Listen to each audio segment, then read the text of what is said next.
Tous ces éléments-là que nous avions condamnés pendant 18 ans, quand ils reviennent dans une autre gestion et que cette alternance a pour mission de remanier un système politique, et quand le système politique est continuel, il ne faut plus parler d'une alternance.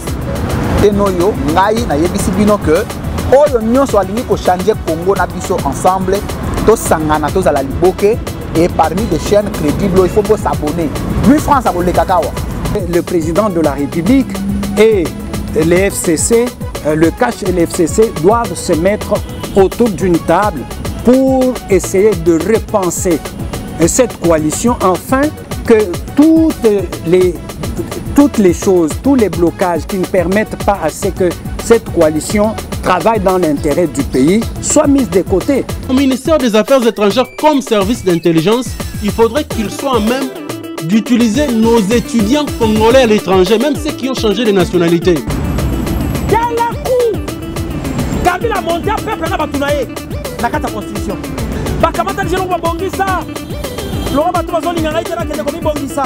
Na ko luka mutu nga moko akabata selanga ba tebele ba député bela tchakuna pona no bate nazana majorité parlementaire pona continuer ko vivre. Mais moto zo monde. Chers internautes, comme vous le savez très bien, aujourd'hui Tozali Awa na UDPS, c'est comme vous le constatez, nous sommes à l'UDPS. Dans le quartier vraiment général, il y a eu de peste comme notre bien-aimé Gims Lokumu. Voilà, il a compris. Merci beaucoup. Alors, Tozali Awa, dans la matinée politique à UDPS, UDPS, tout le monde qui va combattre va tomber.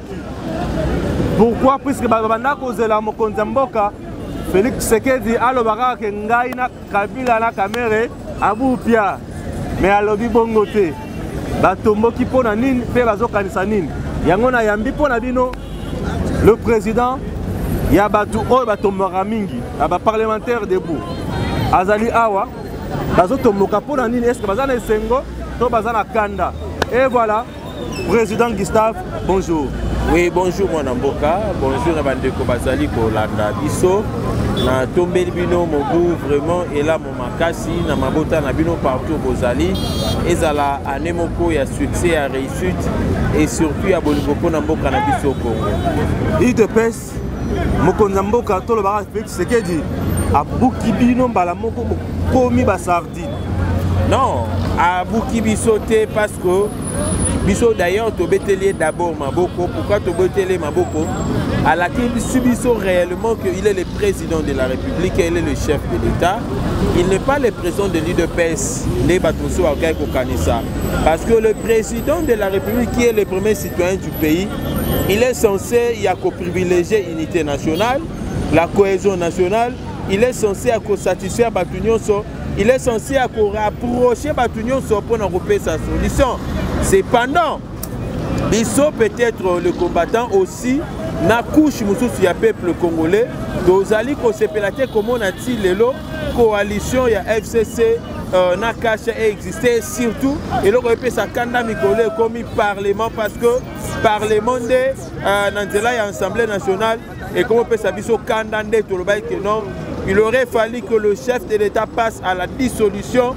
C'est ce que tout le monde attendait, c'est ce que tout le monde voulait et c'est ce que tout le monde désire jusqu'à ce jour. Mais hélas, le chef de l'État, lors de son dernier discours, de sa dernière intervention, a lobby que Aza prêté pour ne dissoudre ni le Parlement, ni encore la coalition FCC cachée, et aussi qu'on se séparait de Vital Kamerhe. Donc il se séparait même pas de Vital Kamerhe, même pas de Joseph Kabila. Et ça ne passe pas si puisque dans le monde pesant qui est combattant, mais aussi quand même vous êtes responsable dans Bango. Bon, merci beaucoup. D'abord, pour Vital Kamerhe, il n'y a rien à dire là-bas. Tu trouves en normal, vraiment tu trouves en normal. Ouais. Mais pour la FCC, tu as une dissolution au Parlement.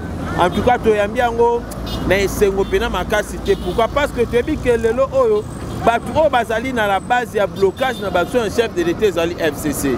Baturo Balingi te misel chef de l'État et avancé pour ne se pélisser peuple Zali FCC. Baturo Bazomo na question qui chef de l'État a réussi un mandat na oyo en 2023, va voter avec beaucoup de facilité. Et puis le chef de l'État a rejoint directement la majorité parlementaire. Et ça va tout au FCC. Alors quant à nous, nous ne voulions justement qu'il y ait dissolution du Parlement, de l'Assemblée nationale, afin que les nouvelles élections et Salama, Tobimisa va député Moussous va accompagner chef de l'État dans la législation, mais aussi la légifération et aussi majorité parlementaire un autre nouveau Premier ministre à Koya pour accomplir avec aisance les projets du chef de l'État. Chef de l'État a persisté à toujours dans Joseph Kabila. Et la Kisikara que Joseph Kabila n'est pas nommé qui est tombé sur la qui a un masque, il y a Joseph Kabila raison. Non, ce n'est pas ça. Vous savez, l'homme qui a la politique générale à Congo, c'est le président Félix Antoine Tshisekedi. C'est lui qui est le patron de ces mandats ici. Donc quand on a vu le patron de ces mandats, cela ne veut pas dire que non, Amitia qui est mort. Non, il a été élu par le peuple. Maintenant, la personne qui gère ces mandats, il y a 5 ans, ils allaient le président Félix Antoine Tshisekedi, parce que dans ce cas, il à rendre compte et pas à la population. Mais ce qui a estimé que on a évolué Malamou, et donc c'est un FCC, Alliance, coalition FCC cache et Zala. Tant mieux, mais Bissopé Tolobi n'a pas évolué. Batouane FCC, Topé Sabango 2 semaines. Donc, oui, à l'objet si ma ministre sur 2 semaines. Le coup de chef de l'État, à l'objet, il ne va pas dissoudre. Coup de chapeau, félicitations, chef de l'État, parce que vous allez vraiment un beau colingi, unité. Donc, mais le message à l'eau, n'a notre PSI Batouana, député, n'a bateau, na gouvernement, to PSI Bango. 2 semaines, 2 semaines pourquoi? C'est conformer à la vision du chef de l'État.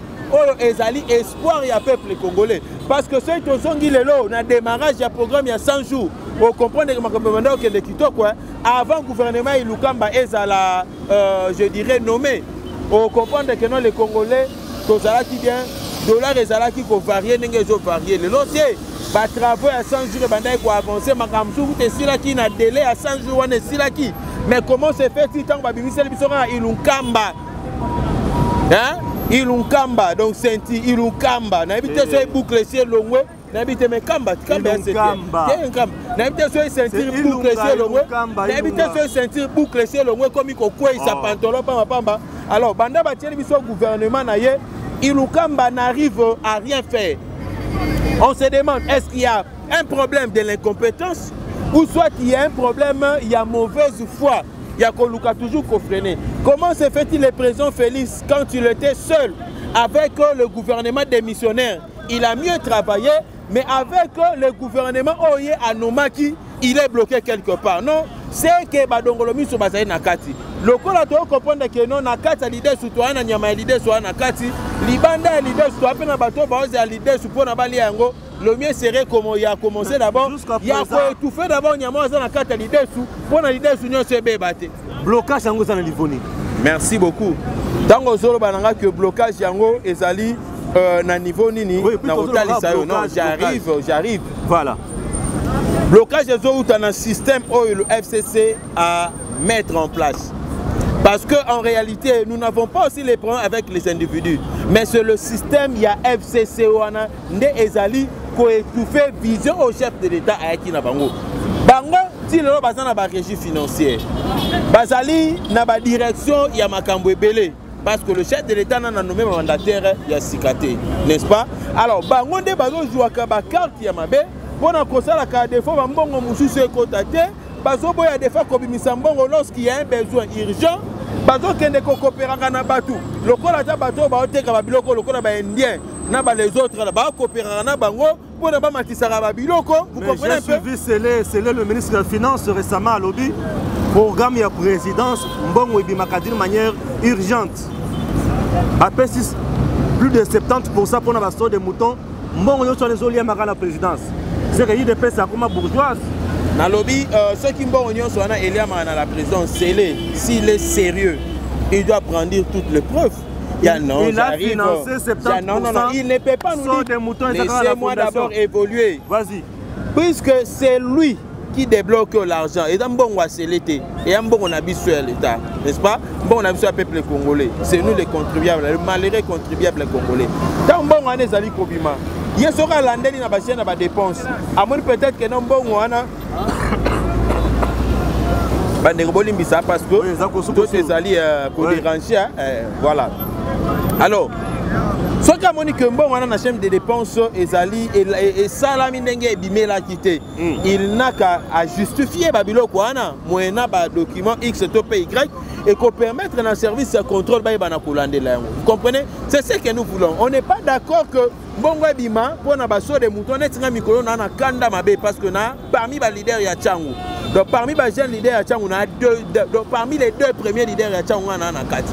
Et na Robert to le na kenon na leader ali bosso ya jeune au coin Tchangu ti coin Tchangu na yebani et puis na ba base partout au landela la makambo. Mais so rotali lelo ville na biso o population est qui na coton de sa ville et ça la mingi population ya Tchangu. Au moins 60% de la population ya Tchangu. Bazalaka na ville. Tchangu to aka na entrée moko to aka na sortie moko. Mais na entrée moko na sortie moko to na 3 sauts de moutons au bacheli biso. Et puis 3 sauts de moutons na biso zo créer mbaimba na ndenge moko ya kosakana te. J'arrive.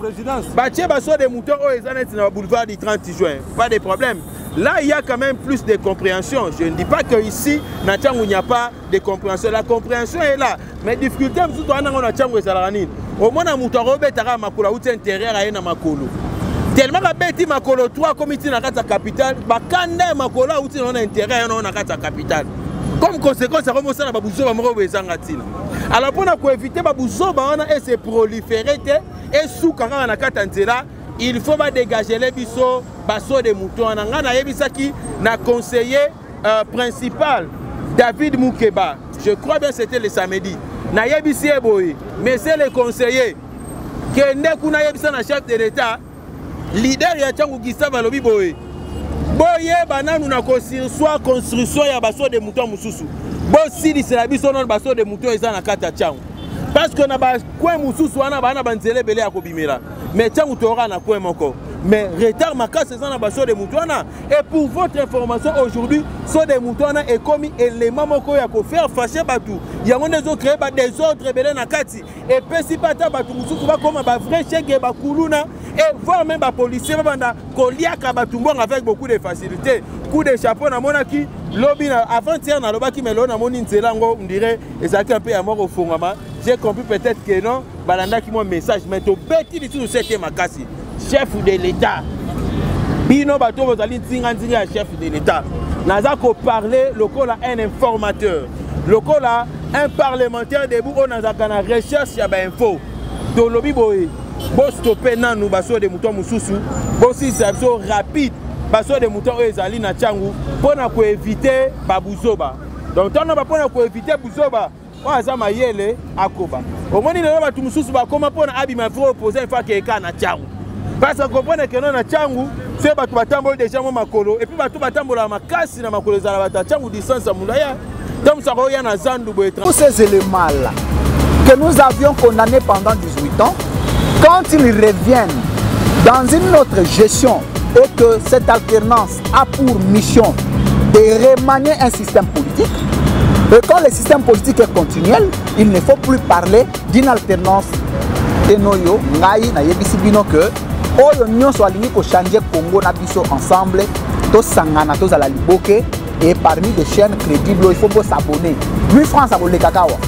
Le président de la République et les FCC, le CACH et les FCC doivent se mettre autour d'une table pour essayer de repenser cette coalition afin que toutes les choses, tous les blocages qui ne permettent pas à ce que cette coalition travaille dans l'intérêt du pays soient mis de côté. Au ministère des Affaires étrangères comme service d'intelligence, il faudrait qu'il soit en même d'utiliser nos étudiants congolais à l'étranger, même ceux qui ont changé de nationalité. Kabila monte peuple na batunaye na kata constitution. Bakamata njelo ba bongisa. Loro batu bazolinga ngai tena kende komi bongisa.